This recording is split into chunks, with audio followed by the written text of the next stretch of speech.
പടച്ചവനെ 2-3 ദിവസം മുമ്പ് പടച്ചവനെ ഒരു പ്രിയപ്പെട്ട മുസ്ലിമായ സഹോദരിയുടെ ഒരു ക്ലിപ്പ് കാണാനിടയായി. പടച്ചവനെ, ആരാണ് ആ ക്ലിപ്പിട്ടിരിക്കുന്നതെന്നറിയുമോ? നമ്മുടെ വീടുകളിൽ പഞ്ചായത്തിൽ നിന്ന് സഹോദരിമാര് കടന്നു വരികയാണ്. വേസ്റ്റ് എടുക്കുന്നതിന് വേണ്ടി പടച്ചവനെ അതാ ഒരു ഹരിത സേവനമായി കടന്നു വരുന്ന ചില സഹോദരിമാര് നമ്മുടെ വീടുകളിലേക്ക് കടന്നു വരും. പടച്ചവനെ, അവര് നമ്മുടെ വീടിന്റെ അകത്ത് വെച്ചിരിക്കുന്ന വേസ്റ്റ് സാധനങ്ങൾ കവറും മറ്റുള്ളതും വൃത്തിയാക്കി വെച്ചിരിക്കുന്നത് കൊണ്ടുപോകുമല്ലോ. ആ പ്രിയപ്പെട്ട മുസ്ലിമായ ഒരു സഹോദരിയാണ് കരഞ്ഞുകൊണ്ട് പറയുന്നത്. ആ സഹോദരി പറയുന്ന ഒരു സങ്കടം എന്തെന്നറിയുമോ?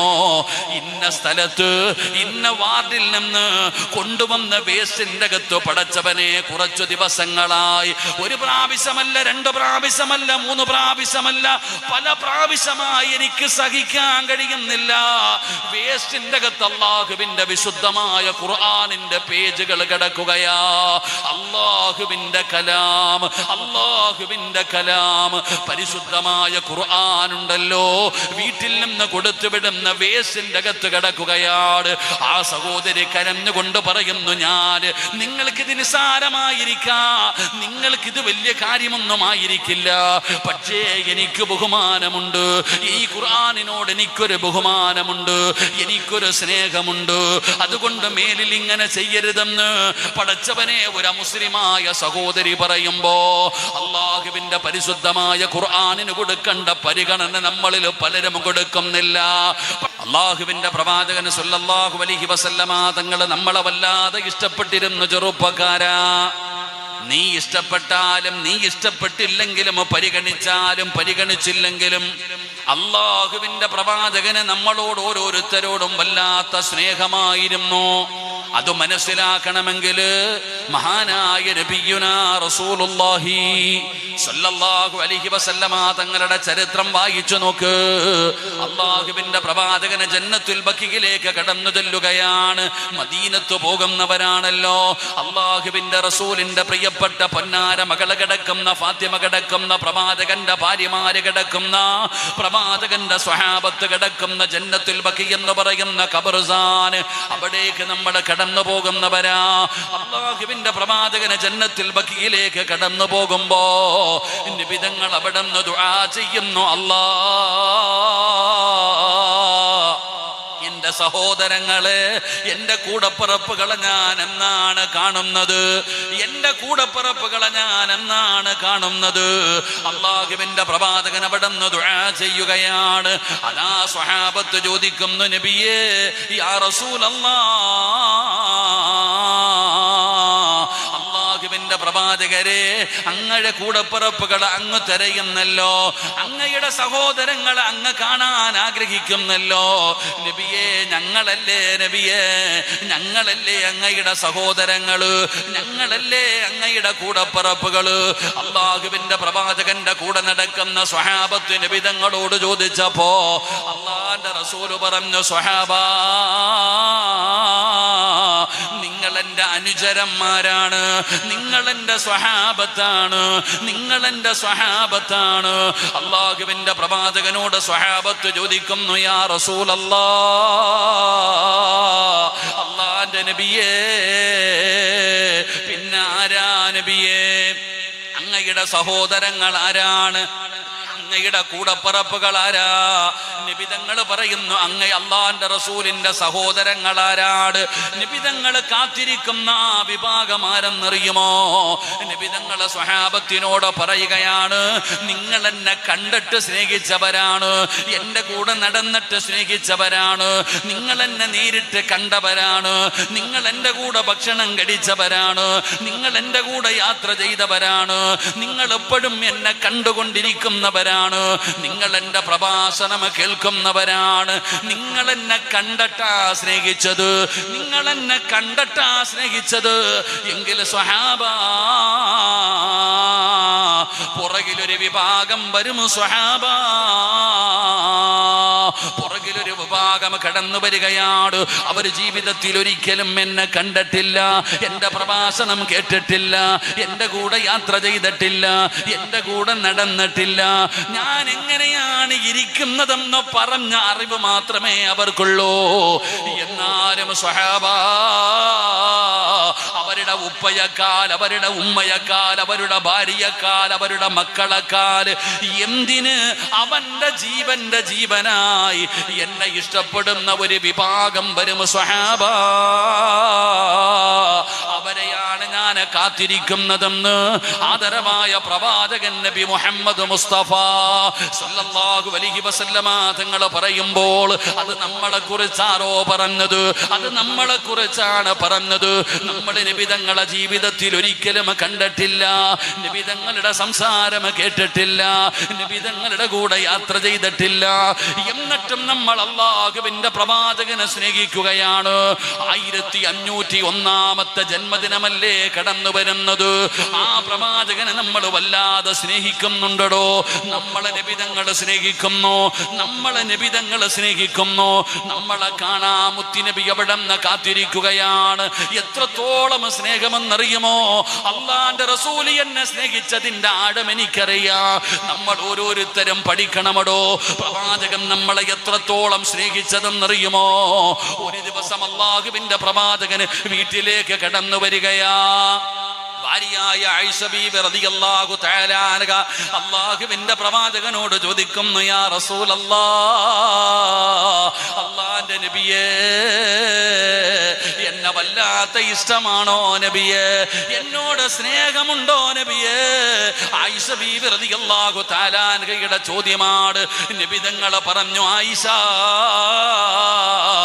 എനിക്ക് പെണ്ണുങ്ങളിൽ വെച്ച് ഏറ്റവും ഇഷ്ടം നിന്നെ ആയിഷ. എനിക്ക് പെണ്ണുങ്ങളിൽ വെച്ച് ഏറ്റവും കൂടുതൽ സ്നേഹം നിന്നോടായിഷ. ആയിഷയ്ക്ക് വല്ലാത്ത സന്തോഷമായി. അല്ലാഹുവിന്റെ പ്രവാചകന്റെ അടുക്കൽ പറഞ്ഞു, എന്നെ വല്ലാത്ത സ്നേഹമാണെങ്കിൽ എനിക്ക് വേണ്ടി ഒന്ന് ദുആ ചെയ്യണം നബിയേ,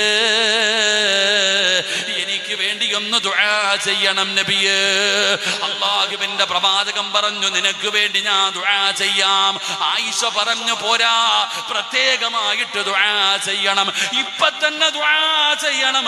ഇവിടെ ഇരുന്നു കൊണ്ട് ഞാൻ കേൾക്ക, എനിക്ക് വേണ്ടി ദുആ ചെയ്യണം. അല്ലാഹുവിന്റെ റസൂലിന്റെ ഭാര്യയായ ആയിഷ ബീവി പറയുമ്പോ നബി തങ്ങൾ ദുആ ചെയ്യാൻ തയ്യാറായി. ആയിഷ ബീവി നബി തങ്ങളുടെ മടിയിൽ തലവെച്ച് കിടക്കുകയാണ്. അല്ലാഹുവിന്റെ പ്രവാചകൻ അവിടെ നിന്ന് പടച്ച റബ്ബിനോട് ദുആ ചെയ്യുന്നു, അല്ലാഹുമ്മ ഗഫിർ ലി ആയിഷ, എന്റെ ആയിഷയ്ക്ക് നീ പുറത്തു കൊടുക്കണം തമ്പുരാനെ. അറിഞ്ഞു ചെയ്തത്, അറിയാതെ ചെയ്തത്, രഹസ്യമായി ചെയ്തത്, പരസ്യമായി ചെയ്തത്, മുൻകഴിഞ്ഞു പോയ പാപങ്ങൾ, ചെയ്യാനിരിക്കുന്ന പാപങ്ങൾ എല്ലാം ആയിഷയ്ക്ക് പുറത്തു കൊടുക്കണേ അല്ലാ. നബി തങ്ങൾ അവിടെ നിന്ന് ദുആ ചെയ്തപ്പോ ആയിഷയ്ക്ക് വല്ലാത്ത സന്തോഷമായി. ആയിഷ ബീവി കിടന്ന് ചിരിക്കുകയാണ്, നബി തങ്ങളുടെ മടിയിൽ കിടന്ന് ചിരിക്കുകയാണ്. ചിരിച്ച് ചിരിച്ച് ആയിഷ ബീവി റളിയല്ലാഹു തആല അൻഹ താഴെ വീഴുകയാ. നബി തങ്ങളുടെ മടിയിൽ വെച്ചിരുന്ന തല താഴെ വീഴുന്ന രീതിയിൽ ആയിഷ ബീബി റളിയല്ലാഹു തആല അൻഹ ചിരിച്ചുകൊണ്ട് താഴെ വീഴുകയാണ്. നബി തങ്ങൾ ചോദിച്ചു, എന്തു പറ്റി ആയിഷ, നിനക്ക് ഇത്ര സന്തോഷമെന്തേ ആയിഷ? യാ റസൂലല്ലാഹ്, അങ്ങേക്ക് വേണ്ടി ദുആ ചെയ്തില്ലേ നബിയേ? പ്രത്യേകമായിട്ട് ദുആ ചെയ്തില്ലേ നബിയേ? ആയിഷ ബീവിയോട് നബി തങ്ങൾ പറഞ്ഞു, ആയിഷ, നിനക്ക് വേണ്ടി മാത്രമല്ല, നിനക്ക് വേണ്ടി മാത്രമല്ല, ഖിയാമത്ത് നാൾ വരെയുള്ള സർവ്വ മുസ്ലിമീങ്ങൾക്ക് വേണ്ടി ഞാൻ ദുആ ചെയ്യുന്നു ആയിഷ. എപ്പോഴാണ് ദുആ ചെയ്യുന്നതെന്നറിയുമോ? അല്ലാഹുവിന്റെ പ്രവാചകൻ 5 വഖത്ത് നമസ്കാരം കഴിഞ്ഞിട്ട് നബി തങ്ങൾ ഖിയാമത്ത് നാൾ വരെയുള്ള അവസാനത്തെ മുസ്ലിമിന് വേണ്ടി നബി തങ്ങൾ അവിടെ നിന്ന് ദുആ ചെയ്യുമായിരുന്നു എന്ന് ചരിത്രം പറയുമ്പോ, ഒരു ദിവസം 5 നേരം നബി തങ്ങൾ എനിക്ക് വേണ്ടി ദുആ ചെയ്തു. ഇരിക്കുന്ന ഓരോരുത്തർക്ക് വേണ്ടി നബി തങ്ങൾ ദുആ ചെയ്തു. അത്രത്തോളം സ്നേഹമായിരുന്നു, അത്രത്തോളം നമ്മളോട് സ്നേഹമായിരുന്നു. അത്രത്തോളം നമ്മളെ സ്നേഹിച്ച നബി തങ്ങളെ തിരിച്ചു സ്നേഹിക്കാൻ എനിക്കും നിങ്ങൾക്കും കഴിഞ്ഞിട്ടുണ്ടോ? അല്ലാഹുവേ, ആ മുത്തുനബിയെ സ്നേഹിക്കാനുള്ള മനസ്സു നൽകണേ അല്ലാ. റബ്ബേ, മരിക്കുന്നതിന് മുമ്പ് ഒരു വട്ടമെങ്കിലും ഒന്ന് സ്വപ്നത്തിലെങ്കിലും കാണാൻ ഭാഗ്യം തരണേ അല്ലാ. നമുക്ക് വേണ്ടി 5 വഖത്ത് നമസ്കാരം കഴിഞ്ഞിട്ട് നബിതങ്ങൾ ദുആ ചെയ്യുമായിരുന്നു. നമ്മളെ കാണാൻ നബിതങ്ങൾ കാത്തിരിക്കുകയാ. അള്ളാഹു കാണാൻ ഭാഗ്യം തരുമാറാകട്ടെ. അള്ളാഹു കാണാൻ ഭാഗ്യം തരുമാറാകട്ടെ. നമ്മളെ ഇത്രത്തോളം സ്നേഹിച്ച നബിതങ്ങളോട് നമുക്ക് സ്നേഹമുണ്ടോ? നബിതങ്ങളെ ഇഷ്ടപ്പെടുന്നവരൊക്കെ ഒന്ന് കൈപൊക്കിക്കേ. അള്ളാന്റെ റസൂലിനോട് സ്നേഹമുള്ളവരൊക്കെ ഒന്ന് കൈപൊക്കടോ. എന്താ അരക്കയ്യന്മാരുണ്ടോ? അള്ളാഹുവെ, ഈ മജ്ലിസിൽ ഇരുന്ന് ആരൊക്കെ കൈപൊക്കിയോ ആ പൊക്കിയ കൈ മരിക്കുവോളം ആരുടെ മുമ്പിലും നീട്ടി യാചിക്കേണ്ട അവസ്ഥ വരുത്തല്ലേ അള്ളാഹ്. അള്ളാഹുവെ, ഈ കൈ കൊണ്ട് പടച്ചവനെ ഹൗദിൽ കൗസർ വാങ്ങിച്ചു കുടിക്കാനുള്ള ഭാഗ്യം നീ ഞങ്ങൾക്ക് തരണേ റഹ്മാനെ. നബിതങ്ങളുടെ ശഫാഅത്ത് കിട്ടുന്ന വിഭാഗത്തിൽ ഈ കൈ പൊക്കിയവനെ നീ പെടുത്തണേ റഹ്മാനെ. ആ കൈ പൊക്കാത്തവനെ നീ നന്നാക്കണേ അള്ളാഹ്. ആ കൈ പൊക്കാത്തവനെ ഒന്നുകൂടെ പൊക്കിക്കേ. കാല് വേണമെങ്കിലും പൊക്കും, അതങ്ങനെ. അള്ളാഹു നമുക്ക് ഈമാൻ തരുമാറാകട്ടെ. ഇനി പൊക്കാത്തവനെ പൊക്കാൻ നമ്മളെ കൊണ്ട് പറ്റുമോ? ഇവിടെ ചില ആൾക്കാരെന്ന് പറഞ്ഞാലേ വാപ്പ പറഞ്ഞു മോനെ അതിങ്ങെടുത്തിട്ട് പാടാ, അവൻ കേട്ട പരിചയം പോലും കാണിക്കൂല. ചില കുട്ടികൾ വാപ്പ ഉടനെ രണ്ടാമതൊന്നുകൂടെ പറയും ഇടാ പോയി എടുത്തിട്ട് പാടാ, ശബ്ദം ഇത്തിരി കൂടി, അനങ്ങൂല. 2 വട്ടം പറഞ്ഞിട്ട് ഓൻ കേൾക്കണില്ല. വാപ്പ തലയ്ക്കൊന്ന് കൊടുത്തിട്ട് പറഞ്ഞു പോയി എടുത്തിട്ട് പാടാന്ന് ഓടിപ്പോയി എടുത്തോണ്ട് വരും. ചിലരങ്ങനെ ഒന്ന് കിട്ടിയാലേ നന്നാകത്തുള്ളൂ. അള്ളാഹു നന്നാക്കുമാറാകട്ടെ. അപ്പൊ നബിതങ്ങളോട് സ്നേഹമുള്ളവര് കൈവക്കാൻ പറഞ്ഞപ്പോ എല്ലാരും പൊക്കി. എടോ, നമ്മളെല്ലാവരും കൈപൊക്കിയെങ്കിൽ നമ്മൾ ചിന്തിക്കേണ്ടത് എന്താ? ഈ നബിതങ്ങളെ ഇഷ്ടപ്പെട്ടല്ലോ. നിങ്ങൾ ചിന്തിക്കുക. ഞാൻ ഇന്ന് 2 ദിവസം മുമ്പ് ഒരു ഹദീസ് വായിച്ചു. അള്ളാഹുവിന്റെ പ്രവാചകൻ സല്ലല്ലാഹു അലൈഹി വസല്ലമ തങ്ങളുടെ സഹാബിയാണ് അനസ് റളിയല്ലാഹു തആല അൻഹു. ആ അനസ് തങ്ങൾ പറയുകയാ, നബിതങ്ങൾ വഫാത്തായതിനു ശേഷം ഞാൻ നബിതങ്ങളെ സ്വപ്നം കാണാത്ത ഒരു ദിവസം പോലുമില്ല എന്ന സഹാബി പറയുകയാ. അള്ളാഹു ഈമാൻ തരുമാറാകട്ടെ. എങ്ങനെ? അനസ് റളിയല്ലാഹു തആല അൻഹു പറയുന്നു, ഞാൻ മുത്തി നബിയെ സ്വപ്നം കാണാത്ത ഒരൊറ്റ ദിവസം പോലും എൻ്റെ ജീവിതത്തിലില്ല എന്ന് പറഞ്ഞാൽ എല്ലാ ദിവസവും രാത്രി നബിതങ്ങളെ സ്വപ്നം കാണുമായിരുന്നു. അള്ളാഹു ഭാഗ്യം നൽകുമാറാകട്ടെ. അള്ളാഹു ഈമാൻ നൽകുമാറാകട്ടെ. നമ്മൾ ജീവിതത്തിൽ ഒരിക്കലെങ്കിലും കണ്ടിട്ടുണ്ടോ? 40, 50, 60 വയസ്സ് പ്രായമായ പാപ്പാനോടും ഉമ്മാനോടും ചോദിക്കുന്നു, നീ എന്നും കാണണ്ട, ഈ ആയുസ്സിൽ ഒരിക്കലെങ്കിലും കണ്ടിട്ടുണ്ടോ? ജീവിതത്തിൽ ഒരിക്കലെങ്കിലും അള്ളാഹുവിന്റെ റസൂലിനെ കാണാൻ പറ്റിയിട്ടുണ്ടോ? പിന്നെ എന്തിനാ ഇങ്ങനെ നടക്കണേ? എത്ര റബീഉൽ അവ്വലായി? 50, 60 ഇല്ലേ? 60 വയസ്സുള്ളവരൊക്കെ സദസ്സിലിരിക്കുന്നുണ്ട്. എത്ര കൊല്ലമായി വാപ്പ ഉമ്മ നമ്മളിങ്ങനെ നടക്കാൻ തുടങ്ങിയിട്ട്? അപ്പൊ ഇത്രയും കാലത്തിന്റെ ഇടയിൽ നീ സ്നേഹിച്ച നബിതങ്ങൾ തിരിച്ചു സ്നേഹിക്കും. ആ പ്രവാചകനെ നിനക്കൊന്ന് കാണാൻ പറ്റിയിട്ടില്ലെങ്കിൽ നീ പറയണത് കള്ളമാണെന്നല്ലേ അതിനർത്ഥം? എടോ, വെറുതെ നാവ് കൊണ്ട് സ്നേഹമാന്ന് പറഞ്ഞാൽ പോരാ. ആ സ്നേഹം ഹൃദയത്തിന്റെ ഉള്ളിൽ നിന്ന് വരണം. അള്ളാഹു നമുക്ക് ഭാഗ്യം തരുമാറാകട്ടെ. അള്ളാഹു ഭാഗ്യം തരുമാറാകട്ടെ.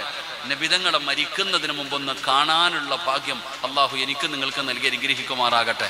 അള്ളാഹു നൽകി അനുഗ്രഹിക്കുമാറാകട്ടെ. നബിതങ്ങളെ കാണണ്ടേ? കാണണോ വേണ്ടേ? നബിതങ്ങളെ കാണണോ വേണ്ടേ? കണ്ടാ രക്ഷപ്പെടും, കണ്ടില്ലെങ്കിൽ പരാജയപ്പെടും. അപ്പൊ നബിതങ്ങളെ മരിക്കുന്നതിന് മുമ്പ് കാണണം. അള്ളാഹു ഭാഗ്യം തരുമാറാകട്ടെ. കാണാനുള്ള ഒരു എളുപ്പ വഴി പറഞ്ഞു തരട്ടെ. കാണാനുള്ള ഒരു എളുപ്പ വഴി പറഞ്ഞു തരട്ടെ. ഇതോ വേണോ വേണ്ടേ?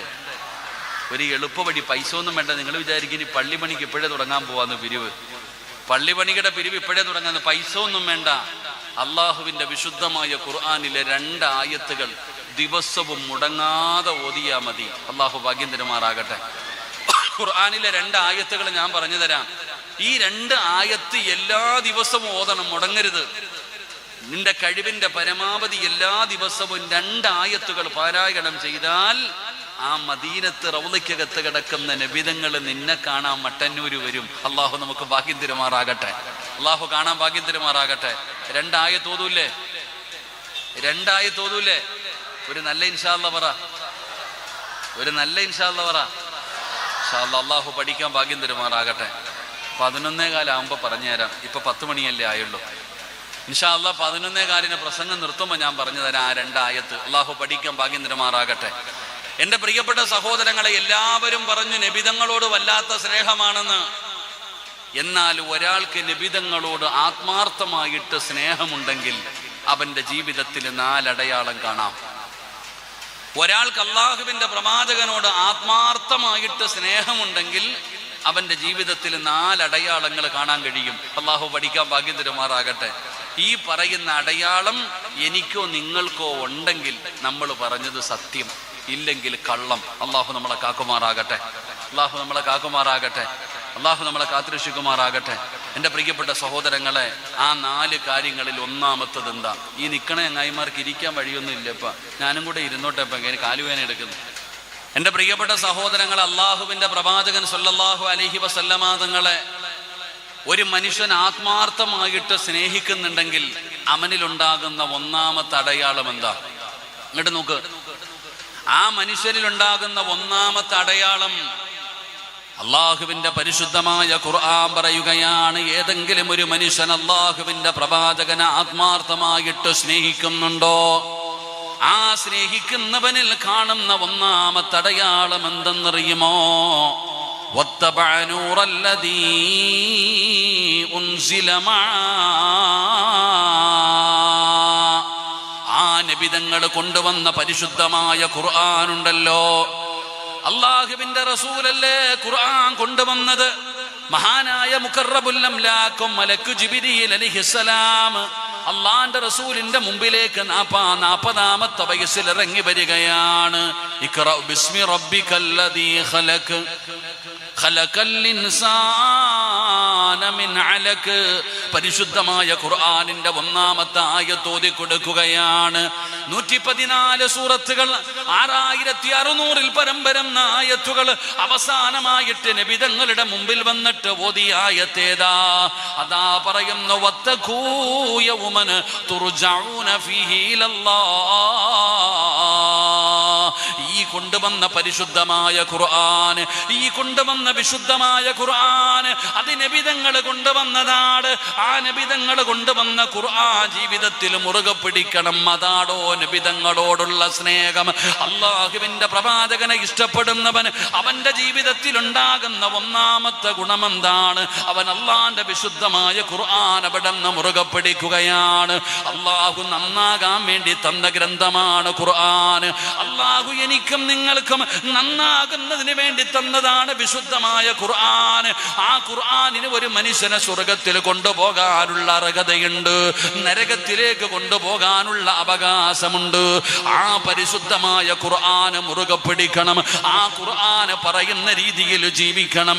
അത് നബിതങ്ങളോടുള്ള മഹബ്ബത്തിന്റെ അടയാളമാണെന്ന് ഖുർആൻ പറയുമ്പോ ഈ സദസ്സിലിരിക്കുന്ന എൻ്റെ പ്രിയപ്പെട്ട സഹോദരങ്ങളോട് സഹോദരിമാരോട് ആരാണ് അല്ലാഹുവിന്റെ വിശുദ്ധമായ ഖുർആനിനെ പരിഗണിക്കുന്നത്? ആരാണ് ബഹുമാനിക്കുന്നത്? പടച്ചവനെ 2-3 ദിവസം മുമ്പ് പടച്ചവനെ ഒരു പ്രിയപ്പെട്ട മുസ്ലിമായ സഹോദരിയുടെ ഒരു ക്ലിപ്പ് കാണാനിടയായി. പടച്ചവനെ ആരാണ് ആ ക്ലിപ്പിട്ടിരിക്കുന്നതെന്നറിയുമോ? നമ്മുടെ വീടുകളിൽ പഞ്ചായത്തിൽ നിന്ന് സഹോദരിമാര് കടന്നു വരികയാണ് വേസ്റ്റ് എടുക്കുന്നതിന് വേണ്ടി. പടച്ചവനെ അതാ ഒരു ഹരിത സേവനമായി കടന്നു വരുന്ന ചില സഹോദരിമാര് നമ്മുടെ വീടുകളിലേക്ക് കടന്നു വരും. പടച്ചവനെ അവര് നമ്മുടെ വീടിന്റെ അകത്ത് വെച്ചിരിക്കുന്ന വേസ്റ്റ് സാധനങ്ങൾ കവറും മറ്റുള്ളതും വൃത്തിയാക്കി വെച്ചിരിക്കുന്നത് കൊണ്ടുപോകുമല്ലോ. ആ പ്രിയപ്പെട്ട മുസ്ലിമായ ഒരു സഹോദരിയാണ് കരഞ്ഞുകൊണ്ട് പറയുന്നത്. ആ സഹോദരി പറയുന്ന ഒരു സങ്കടം എന്തെന്നറിയുമോ?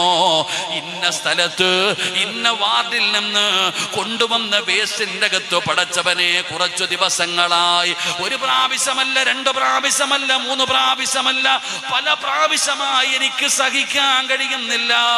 വേസ്റ്റിന്റെ അകത്ത് അല്ലാഹുവിന്റെ വിശുദ്ധമായ ഖുർആനിന്റെ പേജുകൾ കിടക്കുകയാ. അല്ലാഹുവിന്റെ കലാം, അല്ലാഹുവിന്റെ കലാം പരിശുദ്ധമായ ഖുർആൻ ഉണ്ടല്ലോ, വീട്ടിൽ നിന്ന് കൊടുത്തുവിടുന്ന വേസ്റ്റിന്റെ അകത്ത് കിടക്കുകയാണ്. ആ സഹോദരി കരഞ്ഞുകൊണ്ട് പറയുന്നു, നിങ്ങൾക്കിത് നിസ്സാരമായിരിക്കാം, നിങ്ങൾക്കിത് വലിയ കാര്യമൊന്നും ആയിരിക്കില്ല, പക്ഷേ എനിക്ക് ബഹുമാനമുണ്ട്. ഈ ഖുർആനിനോട് എനിക്കൊരു ബഹുമാനമുണ്ട്, എനിക്കൊരു സ്നേഹമുണ്ട്. അതുകൊണ്ട് മേലിൽ ഇങ്ങനെ ചെയ്യരുതെന്ന് പടച്ചവനെ ഒരു മുസ്ലിമായ സഹോദരി പറയുമ്പോ അല്ലാഹുവിന്റെ പരിശുദ്ധമായ ഖുർആനിന് കൊടുക്കേണ്ട പരിഗണന നമ്മളിൽ പലരും കൊടുക്കുന്നില്ല. പടച്ചവനെ നടക്കുകയാണ്, ജനങ്ങൾ അലഞ്ഞു തിരിഞ്ഞ് നടക്കുകയാണ്. ഓരോ ദിവസവും രാവിലെ പത്രമെടുത്ത് വായിച്ചു നോക്കിയാൽ മനസ്സിന് സങ്കടമുണ്ടാക്കുന്ന വാർത്തകളാണ്. കൊലപാതകമെന്ന് പറയുന്ന പറയുന്നത് പണ്ടൊക്കെ വലിയ കാര്യമായിരുന്നു, അത്ഭുത വാർത്തകളായിരുന്നു. ഇന്ന് കൊലപാതകമെന്ന് പറയുന്നത് സാധാരണ വാർത്തയായി. ഒരു പുത്തരിയല്ല, അതിൽ വലിയ അത്ഭുതമൊന്നുമില്ല. പടച്ചവനെ, 13 വയസ്സുള്ള പെൺകുട്ടിയാണ്. സ്വന്തം കുടുംബത്തിലെ അച്ഛന്റെ പ്രായമുള്ള, അച്ഛനെ പോലെ കാണേണ്ട പ്രിയപ്പെട്ട മനുഷ്യനെ കൊല്ലാൻ കൊട്ടേഷൻ കൊടുക്കുന്നത് 13 വയസ്സുള്ള കളിച്ചുകൊണ്ട് നടക്കുന്ന പെൺകുട്ടിയാണ്. എവിടെ എത്തി നിൽക്കുന്നടോ സമൂഹം? ഓരോ ദിവസവും കൊലപാതകങ്ങൾ വല്ലാതെ വർദ്ധിച്ചു കൊണ്ടിരിക്കുകയാണ്. ഈ ഉമ്മത്ത് എങ്ങോട്ടാണ് പോകുന്നത്? ഇന്നത്തെ യുവതലമുറയുടെ ജീവിതം കണ്ടാൽ വാപ്പ ചോദിക്കുന്ന, ഉസ്താദേ, ഇനി ഇവരെ നന്നാക്കാൻ എങ്ങനെയാ പറ്റുന്നത്? ഇനി ആരാ ഇവരെ നന്നാക്കുന്നത്? എങ്ങനെയാണ് ഇവര് നന്നാകുന്നത്? വളരെ സങ്കടത്തോടെ പറയുകയാണ്. എല്ലാവരും തോന്നുന്നത് പോലെ നടക്കുകയാണ്. പടച്ചവനെ, ഒരു ചിന്തയുമില്ലാതെ ആരും പറഞ്ഞാൽ കേൾക്കാൻ പറ്റാത്തൊരവസ്ഥയിലൂടെ ഇന്ന് ഉമ്മത്ത് സഞ്ചരിച്ചു കൊണ്ടിരിക്കുകയാണ്. ഈ സമയത്തിന്റെ പ്രിയപ്പെട്ട ചെറുപ്പക്കാരാ, വാപ്പ ചോദിക്കുന്നു, എങ്ങനെയാ ഉസ്താദേ ഇവനെ നന്നാക്കുന്നത്? ഇവന് 15 വയസ്സേ ഉള്ളൂ, ഇവന് 15 വയസ്സേ ഉള്ളൂ, 20 വയസ്സേ ഉള്ളൂ. ഇവന് കള്ളു കുടിക്കുകയാണ്, കഞ്ചാവടിക്കുകയാണ്, വാപ്പയെ തല്ലാൻ കൈവക്കുകയാണ്. ഇവന് പറഞ്ഞാൽ അനുസരിക്കുന്നില്ല. എന്റെ പ്രിയപ്പെട്ടവരെ, വല്ലാത്ത സങ്കടം തോന്നാറുണ്ടല്ലോ. എന്റെ പ്രിയപ്പെട്ട സഹോദര, മൊബൈൽ എടുത്തു നോക്കിയാൽ, സോഷ്യൽ മീഡിയ എടുത്തു നോക്കിയാൽ സങ്കടം തോന്നുകയാണ്. ഇന്നത്തെ ഉമ്മത്തിന്റെ അവസ്ഥ ഓർക്കുമ്പോ സങ്കടം തോന്നുകയാണ്. എന്റെ പ്രിയപ്പെട്ടവരെ, എന്തൊക്കെയാ കാണിച്ചു കൂട്ടുന്നത്? എന്തൊക്കെ അനാചാരങ്ങളാണ്, എന്തൊക്കെ പേക്കൂത്തുകളാണ്. സങ്കടം തോന്നുകയാ. പടച്ചവനെ, മുസ്ലിം സമുദായം കാട്ടിക്കൂട്ടുന്ന കോപ്രായങ്ങൾ കാണുമ്പോ ഓരോ ഈമാനുള്ളവന്റെ ഹൃദയത്തിൽ വല്ലാത്ത സങ്കടം തോന്നുകയാണ്. എന്റെ പ്രിയപ്പെട്ട സഹോദര, ഇതൊക്കെ കാണുമ്പോ നമ്മൾ ചിന്തിക്കുകയാണ്, എങ്ങനെയാ അല്ലാഹ് ഇനി നേരെയാകുന്നത്? എങ്ങനെയാ ഇവര് നേരെയാകുന്നത്? നേരെയാകാൻ ഒരേ ഒരു വഴിയേ ഉള്ളൂ, നേരെയാകാൻ ഒരു വഴിയേ ഉള്ളൂ. അല്ലാഹുവിന്റെ വിശുദ്ധമായ ഖുർആനിലേക്ക് മടങ്ങലല്ലാതെ വേറെ ഒരു വഴിയുമില്ല. എന്റെ പ്രിയപ്പെട്ടവരോട് പറയുകയാണ്, അല്ലാഹുവിന്റെ പരിശുദ്ധമായ ഖുർആനിലേക്ക് മടങ്ങലല്ലാതെ വേറൊരു വഴിയുമില്ല. എന്റെ പ്രിയപ്പെട്ട ചെറുപ്പക്കാരോട് പറയുകയാ, മക്കളെ, പരിശുദ്ധമായ ഖുർആനിലേക്ക് മടങ്ങ്.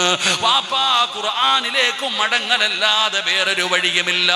അതുകൊണ്ട് വഅദ് കേൾക്കാൻ വന്നവരോട് പറയുകയാണ്, അല്ലാഹുവിന്റെ പരിശുദ്ധമായ ഖുർആൻ, ആ ഖുർആനിന് നിങ്ങളോട് 5 കാര്യങ്ങൾ പറയാനുണ്ട്. കേൾക്കാൻ മനസ്സ് കാണിക്കണേ വാപ്പാ. സിറാജിനൊന്നും പറയാനില്ല, എനിക്ക് നിങ്ങളോടൊന്നും പറയാനില്ല. അല്ലാഹുവിന്റെ ഖുർആനിന് നിങ്ങളോട് ചിലത് പറയാനുണ്ട്. നീ ഒരു മനുഷ്യനല്ലേ, ഒരു മുസ്ലിമല്ലേ, ബഹുമാനിക്കണമല്ലോ, ആദരിക്കണമല്ലോ. അതുകൊണ്ട് ഒരല്പനേരം അല്ലാഹുവിന്റെ ഖുർആനിന് പറയാനുള്ളത് കേൾക്ക്. അല്ലാഹുവേ, അതിനുള്ള മനസ്സു നൽകണേ അല്ലാ. അല്ലാഹുവിന്റെ വിശുദ്ധമായ ഖുർആനിന് നിങ്ങളോട് 5 കാര്യങ്ങൾ പറയാനുണ്ട്. 5ഉം കേൾക്കണ്ട, ഒരേ ഒരു കാര്യം കേൾക്കാനുള്ള മനസ്സുണ്ടാകണം. അല്ലാഹു ആ മനസ്സ് നൽകുമാറാകട്ടെ.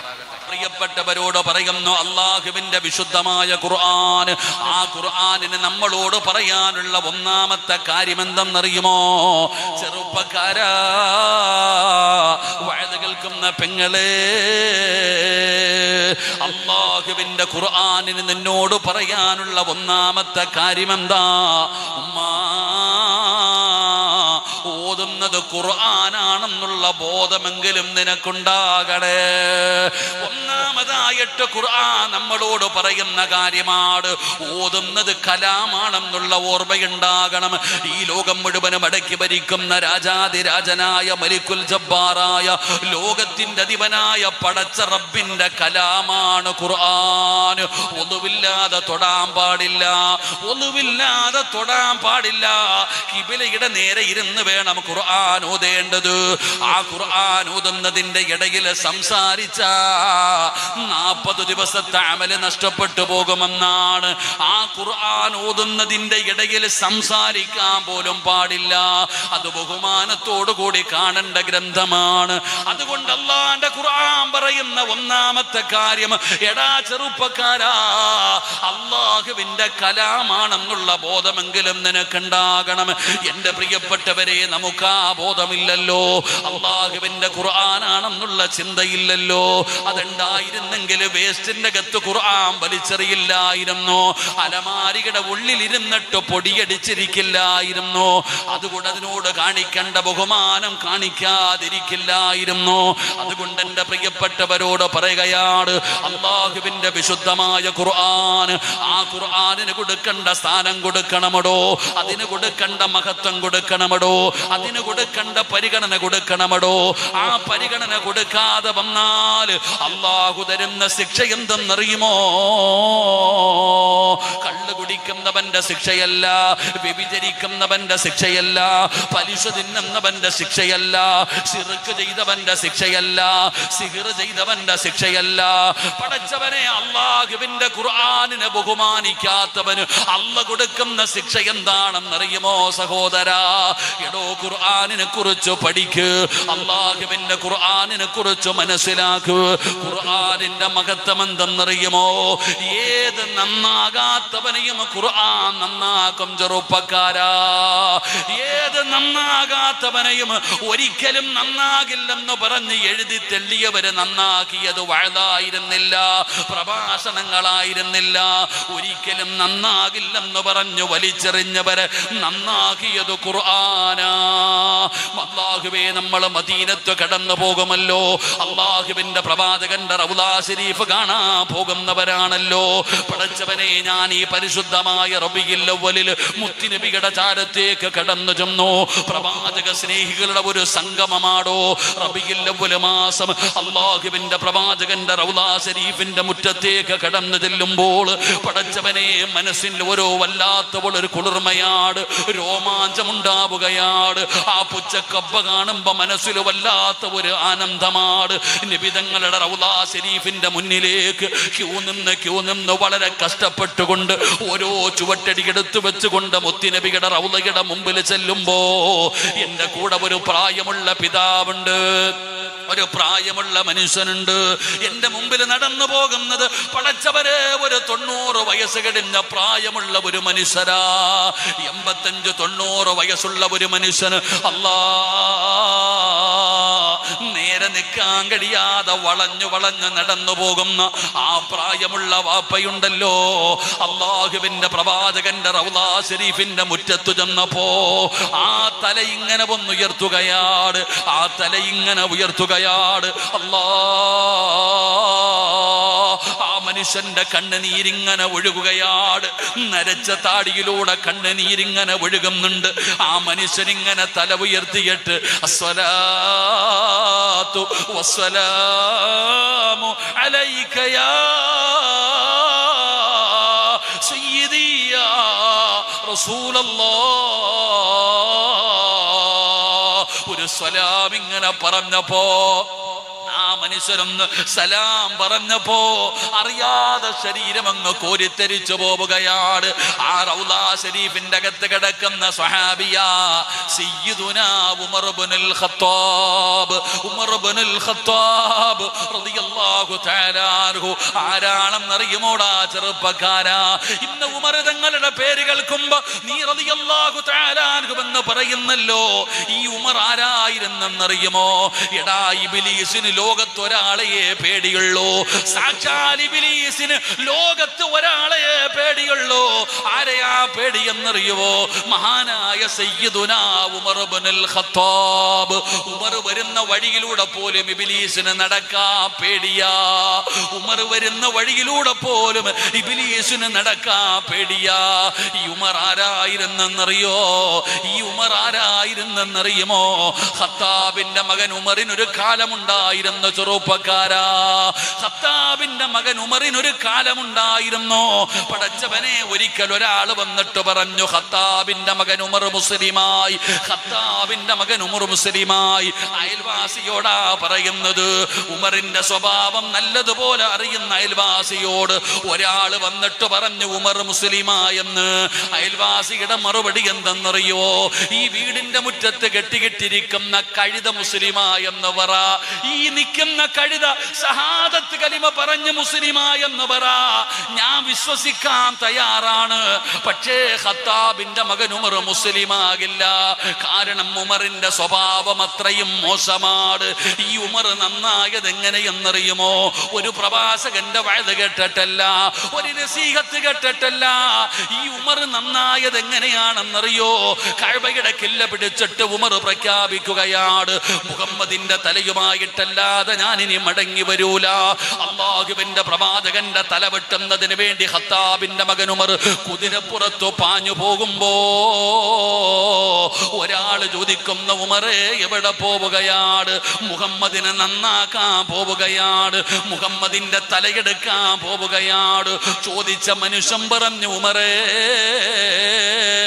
വീട് നന്നാക്കിയിട്ട് പോരെ മുഹമ്മദിനെ നന്നാക്കുന്നത്?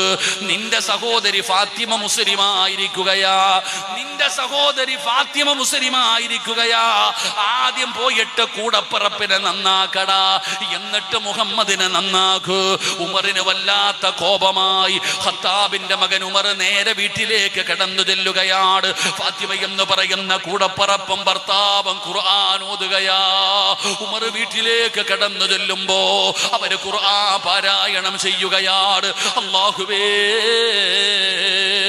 വീടിന്റെ അകത്ത് കയറിയിട്ട് പ്രിയപ്പെട്ട കൂടപ്പറപ്പിനെ തല്ലിച്ചതയ്ക്കുകയാണ്. ഫാത്തിമാനെ വല്ലാതെ ഉപദ്രവിക്കുകയാണ്. ഫാത്തിമയുടെ മൂക്കിലൂടെയും വായിലൂടെയും ബ്ലഡ് ഇങ്ങനെ ഒഴുകുകയാണ്. രക്തത്തിൽ കുളിച്ചു നിൽക്കുന്ന കൂടപ്പറപ്പിനെ കണ്ടപ്പോൾ ഉമറൊന്ന് താഴുകയാണ്, ഉമറൊന്ന് സമാധാനമാവുകയാണ്. ആരൊക്കെയാണെങ്കിലും കൂടപ്പറപ്പാണല്ലോ. സ്വന്തം സഹോദരി രക്തത്തിൽ കുളിച്ചിരിക്കുന്നത് കണ്ടപ്പോ ഉമറൊന്ന് ശാന്തനായി, ഉമറൊന്ന് ശാന്തനായി. ഉമർ ചോദിക്കുന്നു, ഫാത്തിമ, ഞാൻ ഇങ്ങോട്ട് വന്നപ്പോ നീ എന്തോ കവിത പാടിയല്ലോ ഫാത്തിമ, ഏതോ കവിത പറയുന്നത് കേട്ടല്ലോ ഫാത്തിമ, എന്താണെന്ന് ഫാത്തിമ എന്ന കൂടപ്പിറപ്പിനോട് ഉമർ ചോദിക്കുമ്പോ അവിടെന്ന് ഫാത്തിമ പറഞ്ഞു, ഉമറേ കവിതയല്ല പാടിയത്, അല്ലാഹുവിന്റെ കലാമാ, ഞാൻ അല്ലാഹുവിന്റെ ഖുർആനാ ഓതിയത്. ഒന്ന് തരുമോ ഫാത്തിമ, ഒന്ന് തരുമോ ഫാത്തിമ? പോയി ശുദ്ധിയായിട്ട് വാ ഉമർ. ഖത്താബിന്റെ മകൻ കുഞ്ഞിനെ പോലെ പോയി അതാ വൃത്തിയാവുകയാണ്. അനുസരണയുള്ളവനെ പോലെ കൂടപ്പിറപ്പിന്റെ മുമ്പിലേക്ക് കടന്നു വന്നു. അല്ലാ, ഫാത്തിമ എന്ന് പറയുന്ന കൂടപ്പിറപ്പ് ഖുർആൻ ഓതുന്നു വാപ്പാ. ഉമർ ഇബ്നുൽ ഖത്താബ് റളിയല്ലാഹു തആല അൻഹു കാട്ടാളനെ പോലെ ജീവിച്ച ചെറുപ്പക്കാരനാ. ഒരിക്കലും നന്നാകില്ലെന്ന് പറഞ്ഞ് എല്ലാവരും എഴുതിത്തള്ളിയ ചെറുപ്പക്കാരനാണ്. ആ ഉമറിന്റെ മുമ്പില് ഫാത്തിമ ഓതുന്നു ത്വാഹ, അല്ലാഹുവിന്റെ വിശുദ്ധമായ ഖുർആൻ സൂറത്ത് ത്വാഹ എന്ന് പറയുന്ന അധ്യായം 5 ആയത്താ ഓതിയത്, 5 ആയത്താ ഓതിയത്. അല്ലാഹുവേ, ഉമറിന്റെ ഹൃദയം കിടുകിടാ വിറയ്ക്കുകയാ. ആ 5 ആയത്ത് കേട്ടപ്പോ ഉമറിന് മനസ്സിലായി അല്ലാഹുവിന്റെ ഖുർആനിന്റെ മഹത്വം എന്താണെന്ന്. കൈകാലുകളൊന്ന് വിറയ്ക്കുന്നടോ. ഖത്താബിന്റെ മകൻ ഉമർ ഇറങ്ങുകയാണ് അല്ലാഹുവിന്റെ പ്രവാചകന്റെ മുമ്പിലേക്ക്. പടച്ചവനെ, ഉമർ കടന്നു പോകുമ്പോ സ്വഹാബത്തിന് പേടിയായടോ. ഉമറാണ് വരുന്നത്, ഉമറിനെ തടയാൻ ഒരാൾക്കും ധൈര്യമില്ല. ഖത്താബിന്റെ മകൻ ഉമർ വരുന്നത് കണ്ടപ്പോ സ്വഹാബാക്കൾ മുഴുവനും വല്ലാതെ വല്ലാത്ത ഭയത്തിലാണ്. സയ്യിദുനാ ഹംസ റളിയല്ലാഹു തആല അൻഹു അതാ ഉമറിനെ തടയുകയാണ്. ജീവിതത്തിൽ ആദ്യമായിട്ട് ഒരാൾ ഉമറിനെ തടഞ്ഞു നിർത്തുകയാണ്. എന്നിട്ട് പറഞ്ഞു, ഉമറേ, റസൂലുള്ളാഹിനെ കാണാൻ വന്നതാണോ? കണ്ടിട്ട് നിനക്ക് ജീവനോടെ പോകാം. നബി തങ്ങളെ എന്തെങ്കിലും ചെയ്യാമെന്നതാണോ? ജീവനോടെ പോകില്ലടാ ഉമറേ, നീ ജീവനോടെ ഇവിടെ നിന്ന് മടങ്ങൂല. പേടിച്ചുപോയി ഉമറുതങ്ങള്. അള്ളാഹുവിന്റെ റസൂല് പറഞ്ഞു ഉമറിനെ കയറ്റിവിടാൻ. ഖത്താബിന്റെ മകൻ ഉമർ അള്ളാന്റെ റസൂലിന്റെ മുമ്പിലേക്ക് കടന്നു ചെന്നു. നബി തങ്ങൾ അവിടെ നിന്ന് പിടിച്ചെടുത്തിരുത്തി. മുത്തുനബി അവിടെ നിന്ന് വിശേഷം ചോദിച്ചു. ഉമർ തങ്ങൾ മുത്തുനബിയോട് സംസാരിച്ചു കഴിഞ്ഞപ്പോ ഖത്താബിന്റെ മകൻ ഉമറുണ്ടല്ലോ, അള്ളാന്റെ റസൂലിന്റെ കയ്യിൽ പിടിച്ചിട്ട് പറയുകയാണ്, അശ്ഹദു അല്ലാ ഇലാഹ ഇല്ലല്ലാഹ്. പടച്ചവരെ, ശഹാദത്ത് കലിമ പറഞ്ഞിട്ട് അള്ളാന്റെ വിശുദ്ധമായ ദീനിലേക്ക് അംഗത്വം എടുത്തുകൊണ്ട് കടന്നു വരികയാ. വഅദ് കേട്ടിട്ടല്ല വാപ്പാ, ഖുർആൻ കേട്ടിട്ടാ പെങ്ങള്. അള്ളാന്റെ വിശുദ്ധമായ ഖുർആനിലെ 5 ആയത്ത് കേട്ടപ്പോ ഖത്താബിന്റെ മകൻ ഉമർ മുസ്ലിമായി. നീ 50 കൊല്ലം കൊണ്ട് ഖുർആൻ കേൾക്കുന്നില്ലേ? നീ എത്ര കാലം കൊണ്ട് ഖുർആൻ കേൾക്കുന്നു വാപ്പാ? എന്തേ നീ നന്നാകാത്തത്? എന്തേ മാറ്റം വരാത്തത്?